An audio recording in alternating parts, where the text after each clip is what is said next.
You are in the meeting now. Recording in progress.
Good morning, everybody.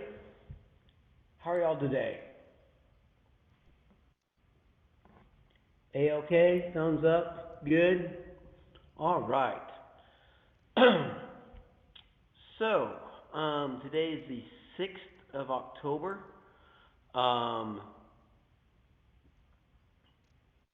and today we're reserving our time to talk about combination and composition of functions, assignment 11. Um, I really have nothing else to, as far as announcements go. I've already kind of explained what's going to be happening this week and next week. Um, and then we'll have our exam 2 starting on week 8. This is still week 6. So let's talk about assignment 11, composition and combination of functions.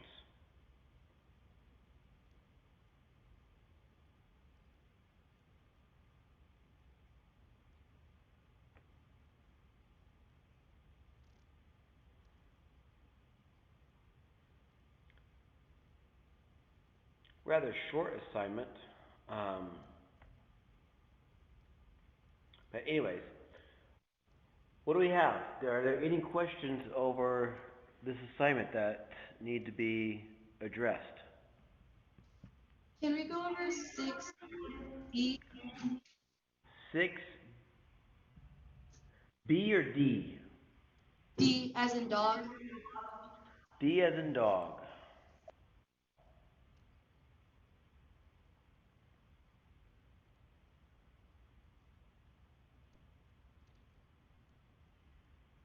Yes, we certainly can.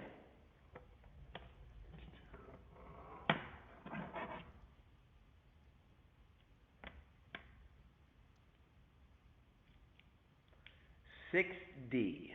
All right. Let's get things set up here.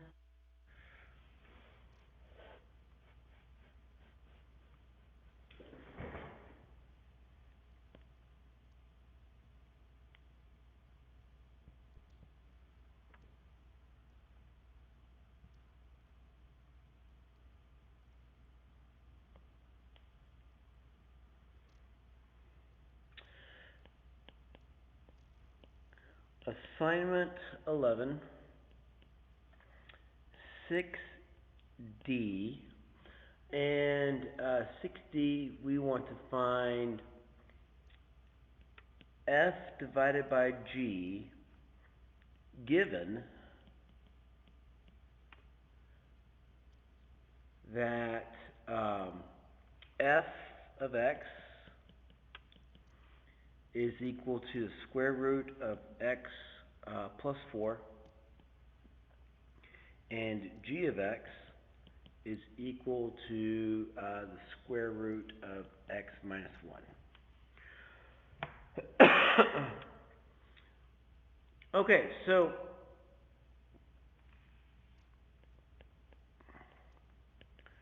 we're just going to, first of all, plug in F and G. So we have square root of X plus 4 over the square root of X minus 1. Alright, and so this is going to take us back to some algebra skills. There's a general rule in algebra that says we never leave a radical in the denominator.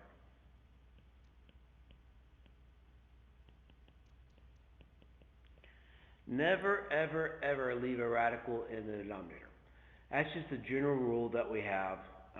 Never, ever leave a radical in the denominator. So how do we, quote, get rid of the square root of X minus 1 in the denominator? Well, what we're going to do is we're going to take our fraction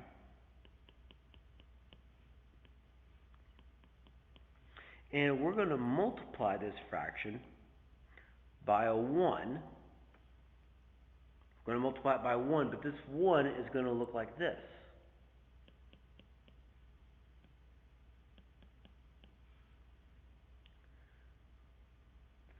That's what the 1 is going to look like. So we're multiplying through by 1. So everybody should recognize that this is equal to 1. Anything over itself is 1. So here's what happens.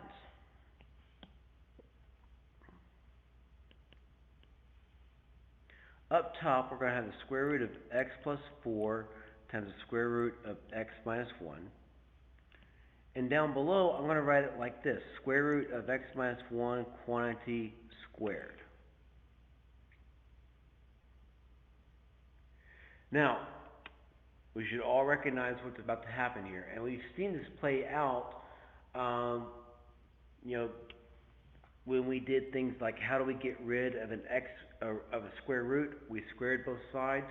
So what we're about to see is we're about to see this exponent of 2 cancel out with the square root, and that's just going to leave us x minus 1 in the denominator. Now, a little side thought. To deal with the numerator, if you have the square root of a times the square root of b, this is equivalent to the square root of a times b, all under one square root. So, in the numerator, we can rewrite this as x plus 4 times an x minus 1, which now we can go through and FOIL. Now this is still all under a square root. The square root's not going away in the numerator. But you can see that we've accomplished the task of getting rid of the square root in the denominator. Again, there's that general rule, never leave a square root in the denominator. Maybe I should write in the denominator.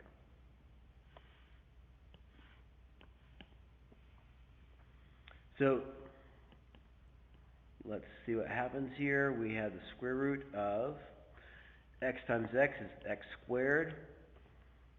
X times the negative 1 is a negative 1x. 4 times x is a plus 4x. And 4 times the negative 1 is a negative 4, all over x minus 1. And then we can simplify x squared plus 3x minus 4 all over x minus 1.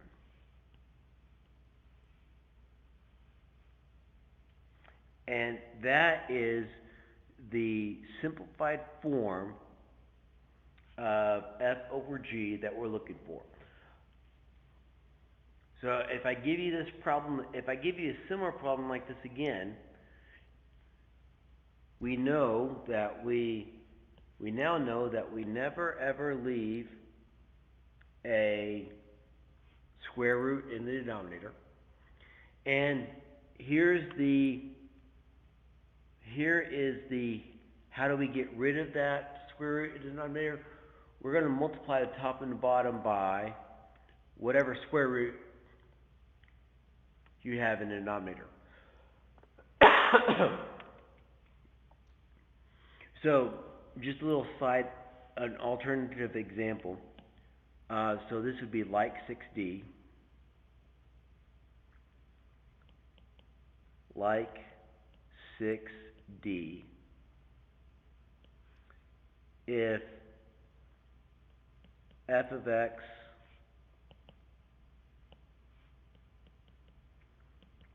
was equal to the square root of x plus 2, and g of x, let's keep it simple here, is equal to the square root of x, and I tell you to find f divided by g.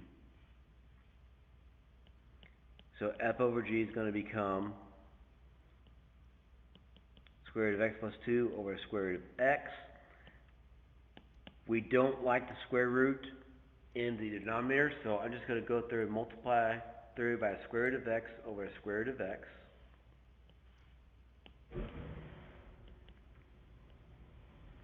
So we have the square root of x plus 2 times the square root of x over the square root of x squared. So it doesn't matter what expression you have in your square root down here in your denominator, because anytime that you take a square root and you square it, the exponent and the square root cancel each other out.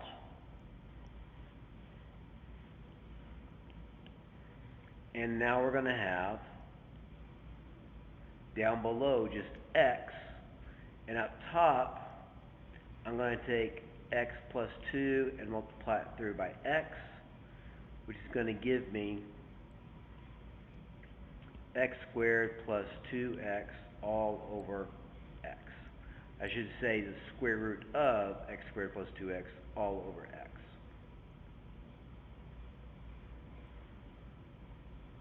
Okay, does that make sense? Specifically how we get rid of the square root in the denominator, does that make sense? Yes, it does. Excuse me.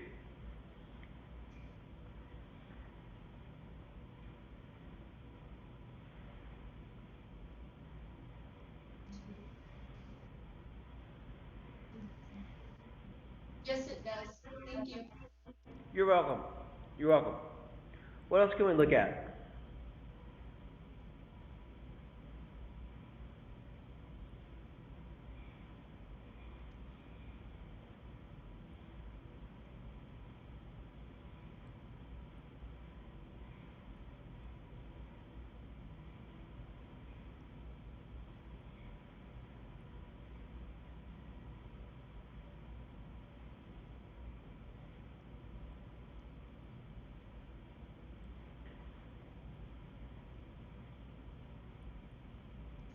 Can we do number 10?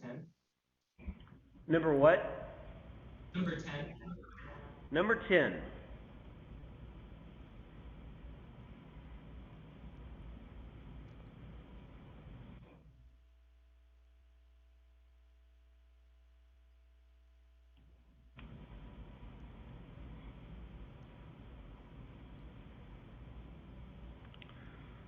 Do we need to do all the parts?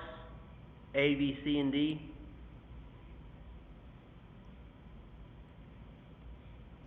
Can we do part C? D as in dog? C as in cat? Oh, part C as in cat? Yes.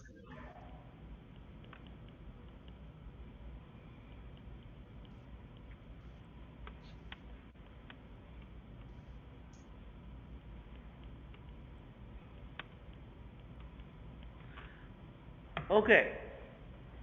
This is a good problem because I want to demonstrate that there's two ways to do this problem.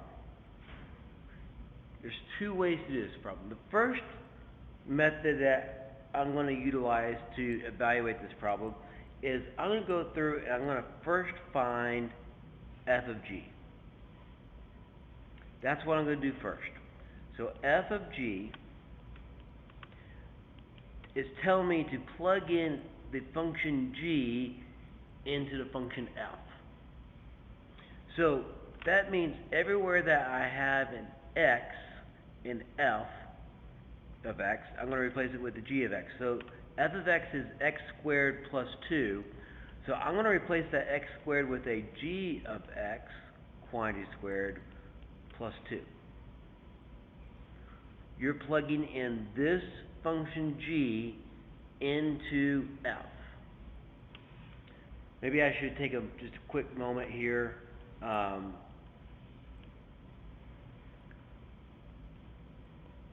This is telling me to do f of g of x, which means we're going to have g of x squared plus 2. Alright, so what is g of x? It is x squared minus 2 plus 2. Which means I'm going to have x squared minus 2 times x squared minus 2 plus 2.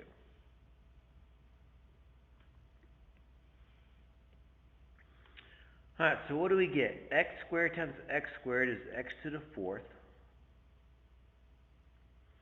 X squared times a negative 2 is a negative 2x squared, but we're going to have 2 of those. So that's going to become a negative 4x squared plus 4 plus 2. That gives me x to the 4th minus 4x squared plus 6.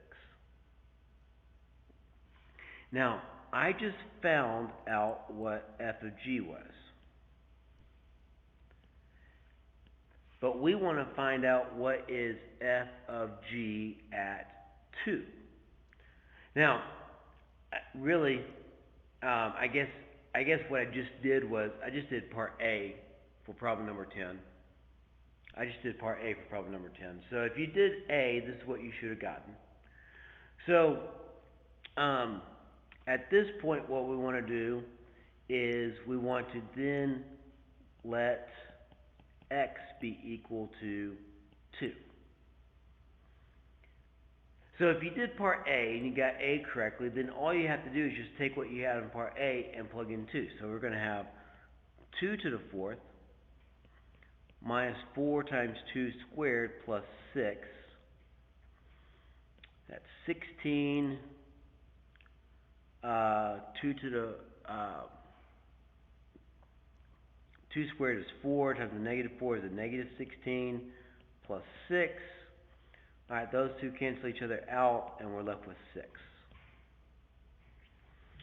Alright, so does that make sense how we find f of g of 2? Yes, sir.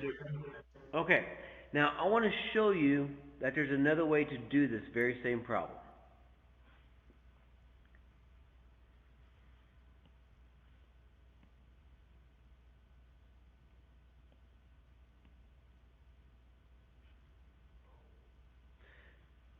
F of g at 2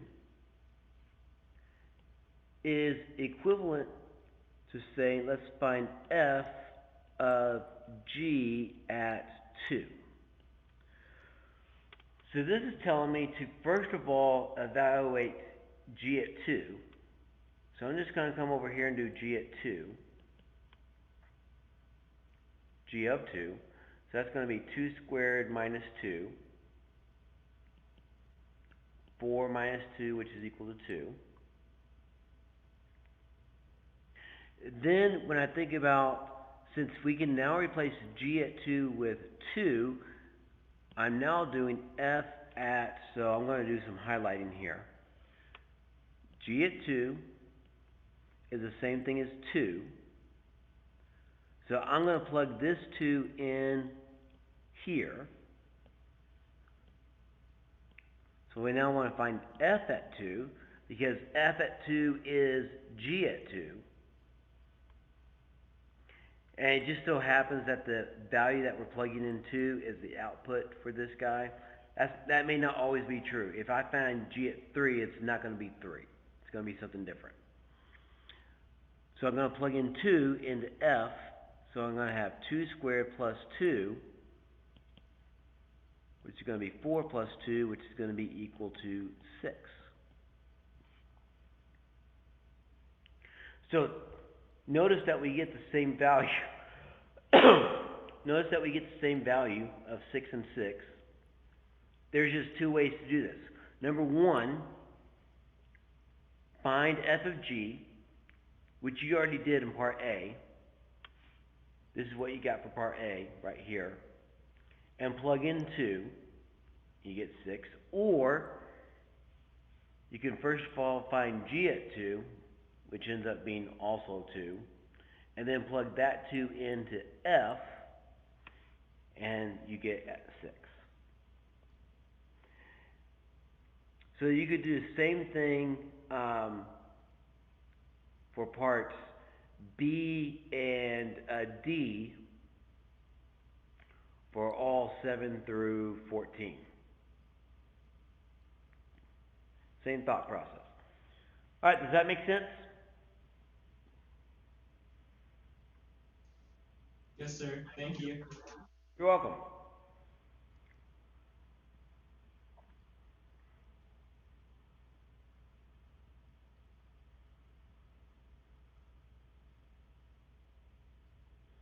All right, what else can we look at?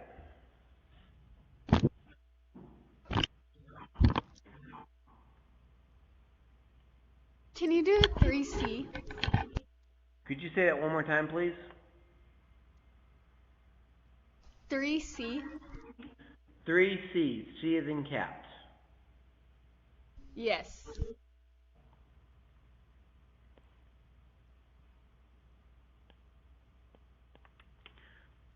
So we want to find f times g given that f of x is equal to 3 minus x squared and g of x is equal to x squared plus 2x minus 15. So f times g, we're going to replace f and g with their equivalent expressions. 3 minus x squared times a x squared plus 2x minus 15. Okay, and we have to multiply. The pattern that we have for foiling, that pattern of distributing is going to also apply here. So we're going to take that 3 and distribute it to all terms in my other set of parentheses, and we're going to take the minus x squared and distribute that as well. So there's not a nice acronym like there is for foiling, first outside, inside, last. But the pattern is still there. You take whatever is the first term and you distribute to all terms. The second term you distribute to all terms. If there's a third term in here, we would do the same thing. So what do we get? 3 times x squared is a 3x squared. 3 times 2x is a positive 6x. 3 times a negative 15 is a negative 45. Now, make sure that you don't forget about that negative sign. Don't forget about the negative sign. So negative x squared times a positive x squared is going to be a negative x to the fourth. Negative x squared times a positive 2x is going to be a negative 2x to the third. And negative x squared times a negative 15 is going to be a positive 15x squared. Now what I'm going to do is I'm just going to go through and put my terms, reorder my terms so that my terms are in descending order in terms of their power. So negative x to the fourth goes first. Then my negative 2x to the third. Then my positive 3x squared, and I have a positive 15x squared.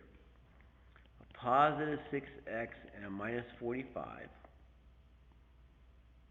And I have some like terms, specifically the x squared. There's no other like terms. So we have negative x to the fourth minus a 2x to the third plus an 8x squared plus a 6x minus 45. And just a quick check, there's no other like terms, so I should be done.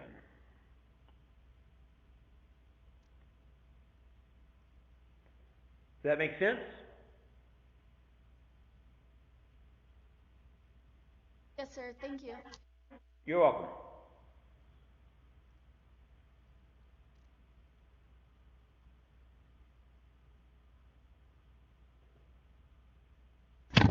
Can we do 11C? C as in cat. Yes, sir.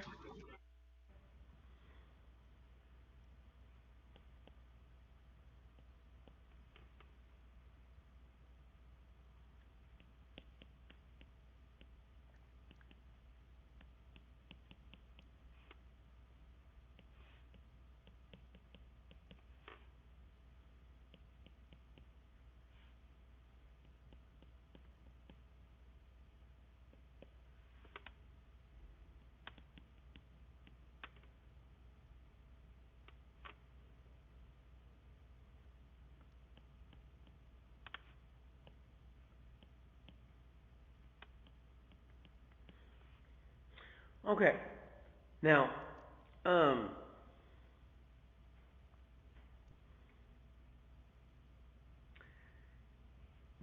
in part A, you found f of g. And in part A, I'm just looking at the enter key. In part A, f of g, you should have gotten 5x squared plus 20x minus 7. So, to find f of g at 2, I'm just going to go through and evaluate negative 5 times a 2 squared plus 20 times 2 minus 7.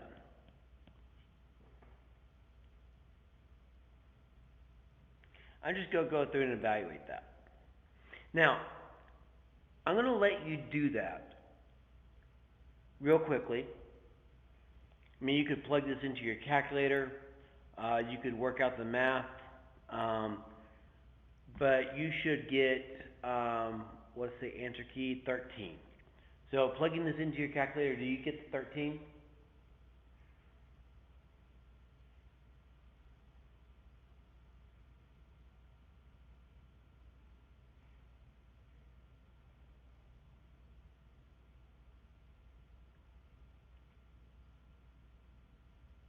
You should get 13.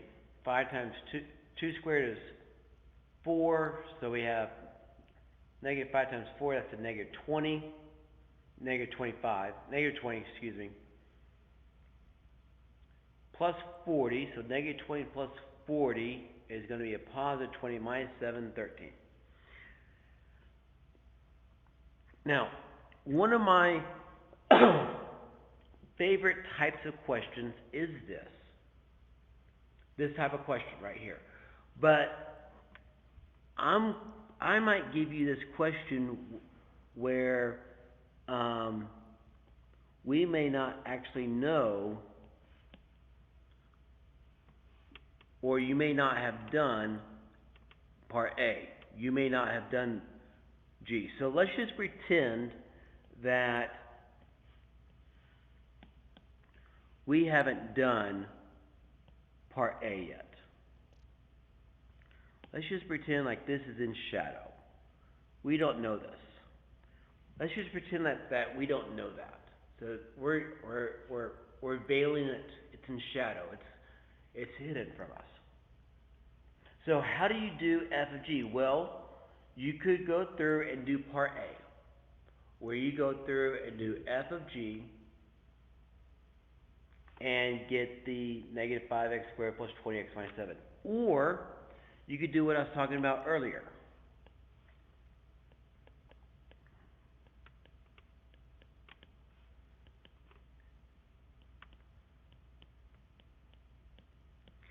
We could first of all find g at 2. So g at 2 is going to be a negative, the opposite of 2 squared, plus 4 times 2 minus 1.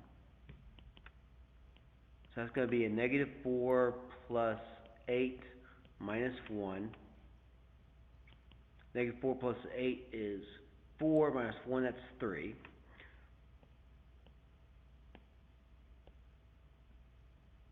So 3 is g at 2.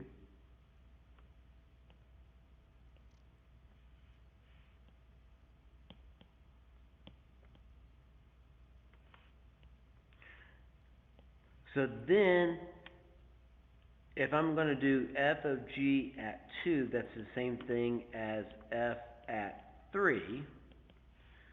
So what is f again? F is 5x minus 2. So it's going to be 5 times 3 minus 2. 15 minus 2, which is equal to 13. Which is what you got up here.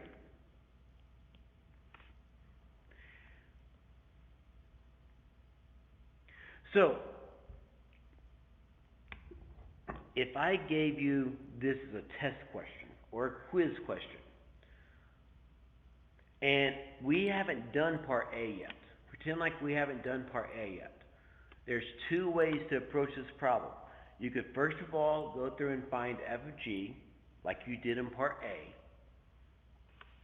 to get this expression and plug into, or what you could do is we recognize that f of g at 2 is equivalent to f of g at 2, where we find g at 2 first. So we plug in 2 into the function g of x. We got 3. And then I'm going to replace g at 2 with 3. So we're going to find f at 3, plug 3 into f of x, and we get our final answer of 13. Does that make sense?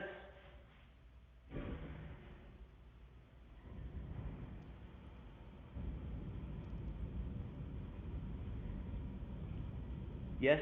No? Maybe so? Does that make sense?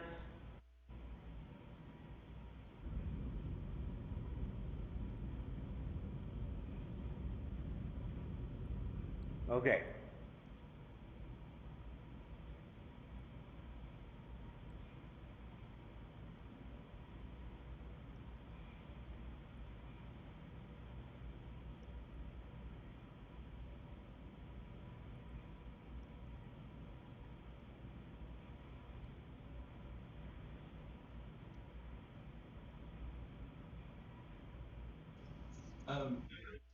I have a question about the quiz.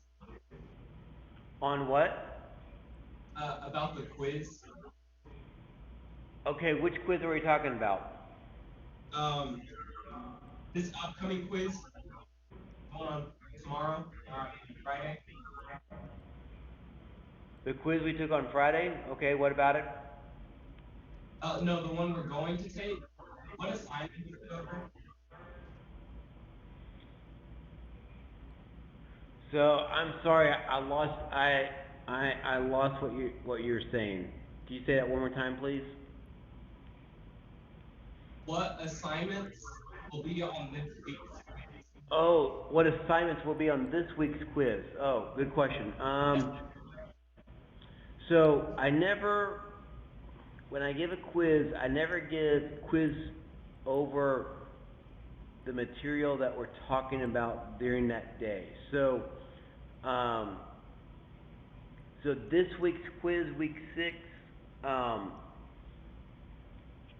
the material that I would quiz you over would be assignments 9 or 10 and 11.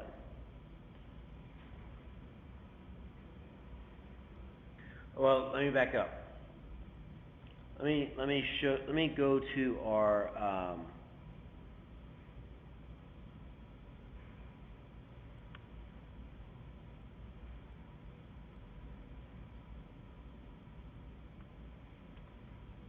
let me show you how I think about quizzes.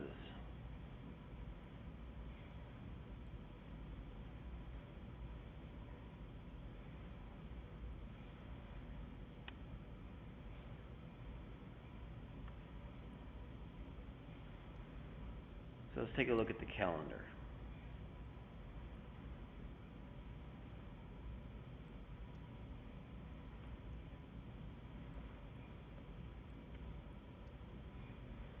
So we always typically have quizzes on Fridays. So since we're talking about inverse functions on Friday, I would not give you a quiz over that material, because I want to make sure that, because I don't think it would be fair of me to ask you questions or give you a quiz over this when you still potentially have questions. And the same thing could be said for last week's quiz. Last week we did assignment 9, linear functions, on Friday. So I didn't quiz you over that on Friday.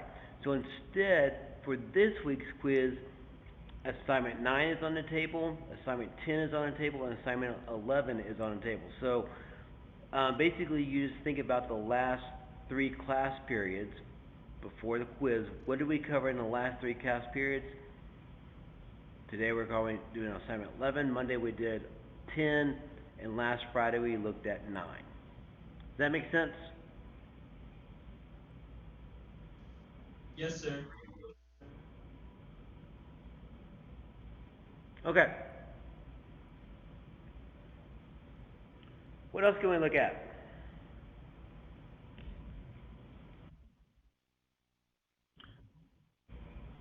What did we think about this assignment 11? Are we finished with it? Was it pretty straightforward? I got some thumbs ups. I guess that means we're okay with it. Um, any thoughts? Any verbal thoughts about assignment 11? Any other questions over assignment 11?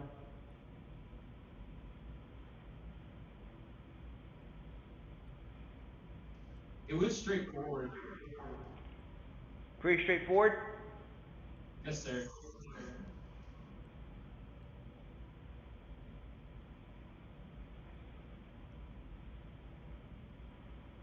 On number 5C, is the answer supposed to be cubed or squared?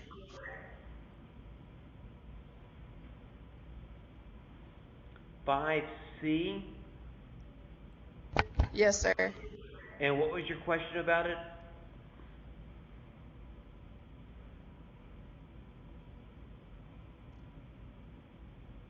Is it supposed to be 20x cubed or 20x squared? It would be 20x cubed. Because, oh, yeah, that's a typo. Because we are multiplying. Yeah, that's a typo right there.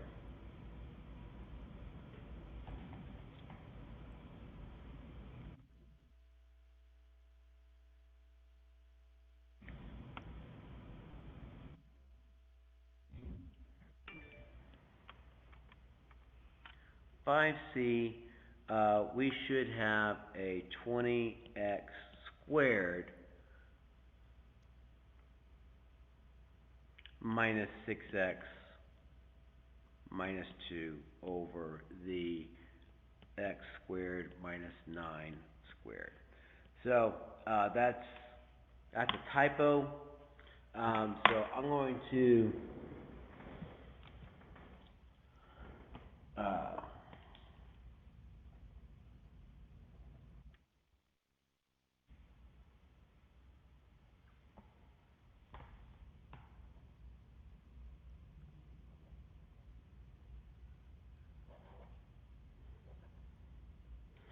I just wrote down myself a note. So I will get that file updated as soon as possible, and so thank you for pointing that out. Thank you for pointing that out.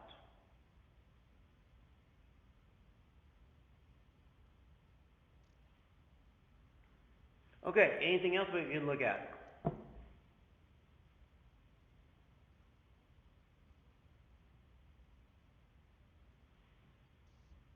Can you go over number 14, part A? 14, part A.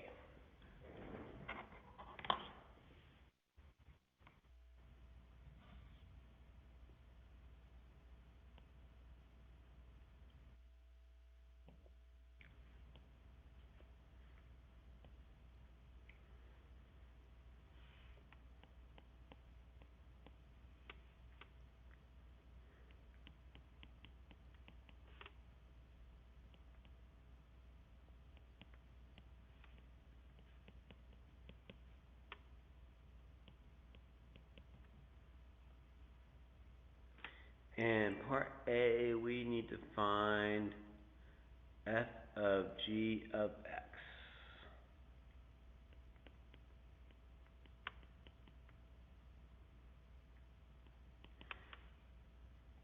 Okay. So this literally is going to be 1 over g of x,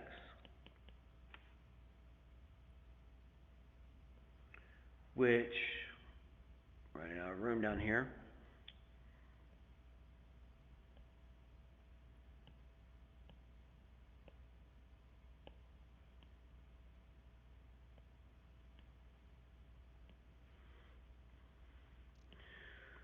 which that becomes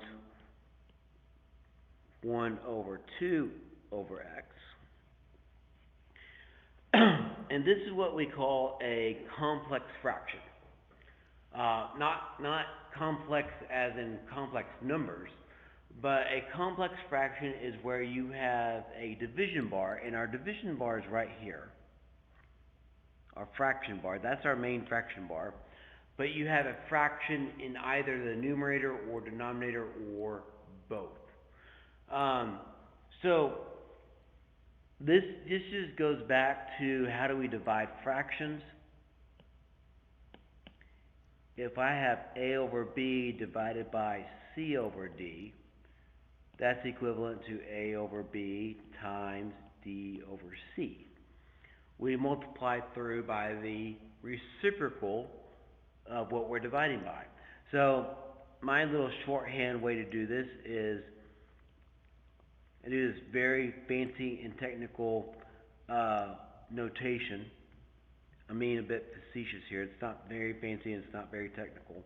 But I'm just going to bring the denominator up to the top, but I'm going to flip it. So this becomes 1 times x over 2, which is just x over 2.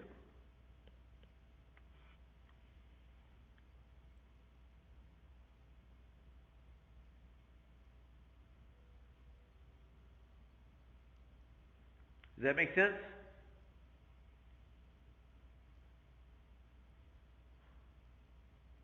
Yes, sir.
Anything else?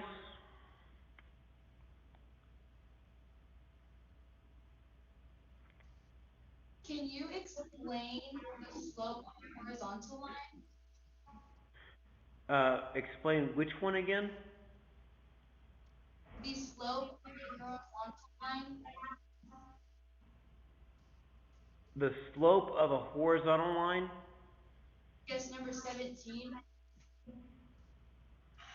What number are we referring to? 17.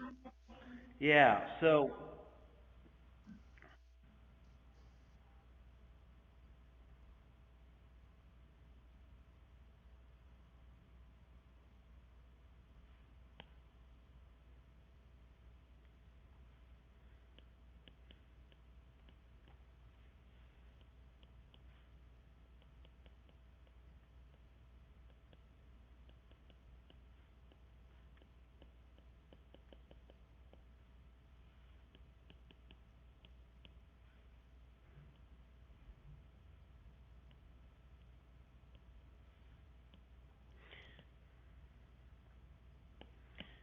if you have a horizontal line,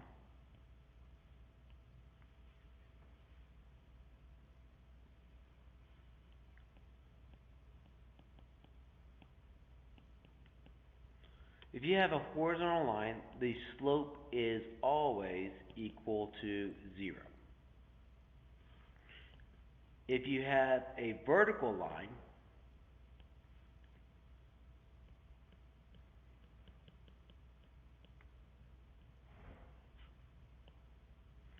we say that you can either say one or two things. The slope is undefined, or you can say that there is no slope. Either one of those would be acceptable answers. Now, let's talk about the explanation. So, what is the slope Your conference is scheduled to end in 2 minutes. of the horizontal line through negative 2, 5? So let's just pretend that this point right here is negative 2, 5. So this is problem number 17. Now, if this is negative 2, 5, that means that this point is 0, 5. Because it's going through the y-axis at 5. So if I want to find the slope, y2 minus y1 over x2 minus x1. My y's are 5, so we have 5 minus 5 over 0 minus a negative 2, which that becomes 0 over 2. And it doesn't really matter what the denominator is, because 0 divided by 2 is always equal to 0. So that's why the slope of horizontal lines is 0. Does that make sense?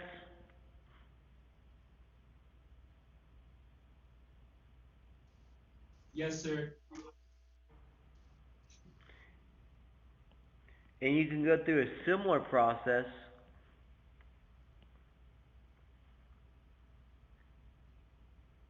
pick 2 points along this vertical line, and you'll see that you get 0 in your denominator, and anything divided by 0 is undefined. That's why we say the slope is undefined. Does that make sense? Yes, thank you. You're welcome. Your conference is now over. Goodbye. Alright, see y'all on Friday. Take care. We'll do inverse functions on Friday.